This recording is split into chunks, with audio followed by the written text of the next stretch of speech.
അമ്മച്ചി ലൈവ് നോക്കും, അവരോട് പറയാം തൊപ്പിയുടെ ലൈവ് ഒന്ന് എടുക്കാൻ പറയാമോ? അപ്പം സംഭവം എന്താണെന്ന് വെച്ചാൽ അമ്മച്ചിന്റെ മോന നമ്മളിവിടെ ജോലിക്ക് എടുത്തു.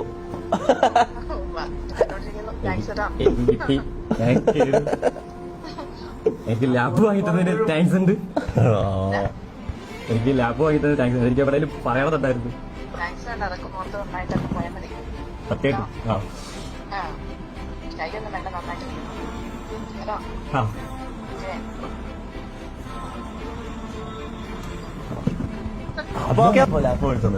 അത് കണ്ണെല്ലാം നിറഞ്ഞടാ പാവം.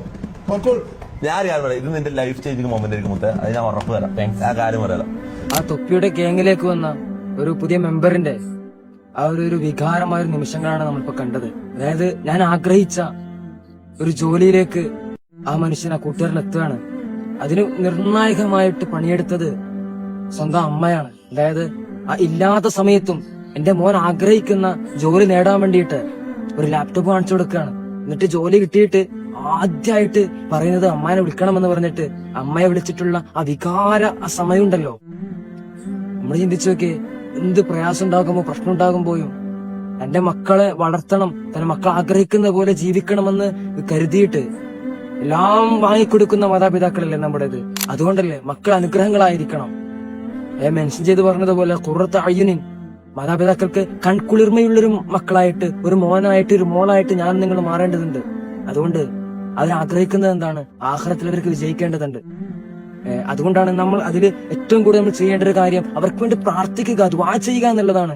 അതുകൊണ്ടല്ലേ മുത്തുനബി നമ്മോട് പഠിപ്പിക്കുന്നത് അല്ലാഹുമ്മ റബ്ബി റഹ്മുമാ കമാ റബ്ബയാനി സ്വഗീറ.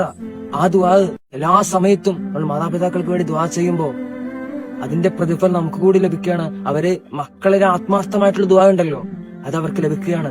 ആ ഫലം അവർക്ക് ഉണ്ടാവുകയാണ്. അവർ മരണപ്പെട്ടാൽ പോലും അവരുടെ ഖബറിലേക്ക് ഒരു മോന്, ഒരു തഖ്വയുള്ള ഒരു സ്നേഹമുള്ള മോന് ഖബറിൽ വന്നിട്ട് ഒരു ഫാത്തിഹ ഓതുമ്പോ അവര് ജീവിതത്തിൽ വല്ല തിന്മയും ചെയ്തു പോയിട്ടുണ്ട്, അതൊക്കെ മായ്ച്ചളയപ്പെടുകയാണ്. കാരണം ആ മോൻ ഈ നിലയിലെത്താൻ കാരണം ആ ഖബറിൽ കിടക്കുന്ന ഉപ്പയാണ് അല്ലെങ്കിൽ ഉമ്മയാണ്. അതുകൊണ്ട് എപ്പോഴും ഇവിടെ മാതാപിതാക്കൾക്ക് വേണ്ടി ദുആ ചെയ്യണം, മറക്കരുത് അവരെ. ഇൻഷാ അല്ലാഹ്. അല്ലാഹു സുബ്ഹാനഹു വ തആല തൗഫീഖ് നൽകട്ടെ.